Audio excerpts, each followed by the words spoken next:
Most people think that personal branding is all around visibility, followers, content, likes, social media. I'm here to tell you it's not. You're building your personal brand every day, especially in moments that you think don't matter. And I learned more about personal branding from a small grocery shop in Ireland in County Clare and also a free coffee that I never expected. Now, if you're new around here, my name is Gary and I help ambitious professionals regain clarity, confidence, and direction in their life.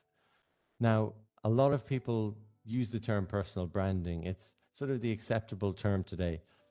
I almost feel like it's fabricated. It doesn't feel right. It feels almost fake. And I spoke to a friend about this recently. Really, what it is it's your reputation. It's what people say about you when you're not in the room, as Gary Vaynerchuk says. And Henry Ford once said, your reputation can't be built on what you're going to do. You can talk a big game, but what do you actually do? Like, what do you do consistently? And this is really where reputation comes in. And I read a book recently, it was called The Four Agreements. And the number one agreement was always be impeccable with your word. And I absolutely love that. And even if you don't know the answer, you could say, I don't know. I don't know the answer. And reputation is all around trust, right? Can I trust this person? And I learned more about personal branding from Tessie Power, who used to run a grocery store in County Clare that we would go to after church. And everyone knew Tessie, right? Everyone would visit afterwards. They'd do their grocery shopping. They'd have a talk. She was almost like the psychologist of the town. She would active listen. She wouldn't give advice unless you asked her for advice, but she would listen like her life depended on it, so to speak. And, Tessie did this from the heart, right? And if she didn't know something, she wouldn't sort of mess someone around. She'd let you know straight away. And it wasn't just that, she knew things or she would help people. It was how she made them feel, which was so important. So she built that reputation over years and years, right? And I really learned a lot from Tessie, and it was pure curiosity as well. She wanted to know how people were feeling, and as a consequence, people went to the shop and they bought the groceries and all that different stuff, but they went there for the feeling more than anything else.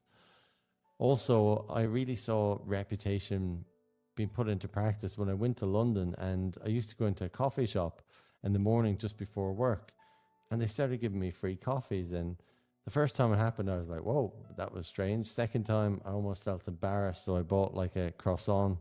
I didn't go in there not spending any money. And then the third time, I was like, whoa, whoa, like, why am I getting this free coffee?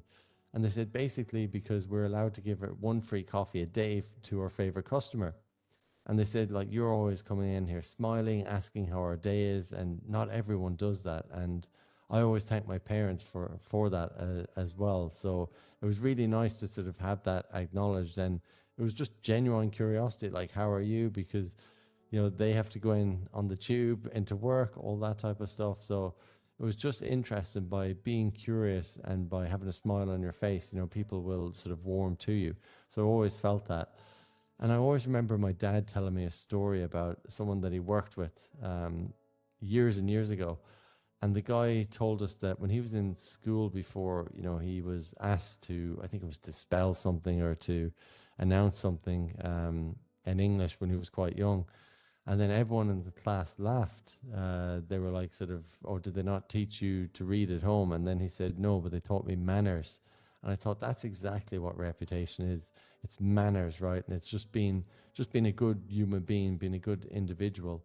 And like I said, follow up your reputation. If you say you're going to do something, you get it done. If you don't know the answer, you go and look for the answer. And especially in sales, right? Or any job that you're in, right? If you don't know the answer, just admit, I don't know. Great question, but I'll get back to you. And always get back to them. Follow up, let people know, I'm working on this, like this is under review, but I will get back to you. So there you go. When it comes to personal branding, I prefer the word reputation. And it's really like, how do you make people feel? And, are you going to sort of do what you say you're going to do? Because I believe that's half the battle in this life, is in terms of actually building a reputation. And I believe then the rest will actually follow. The rest is just simply skill. But, reputation is so important. It's how you show up every single day. If you like what you see here, hit subscribe, and I'll see you in the next video.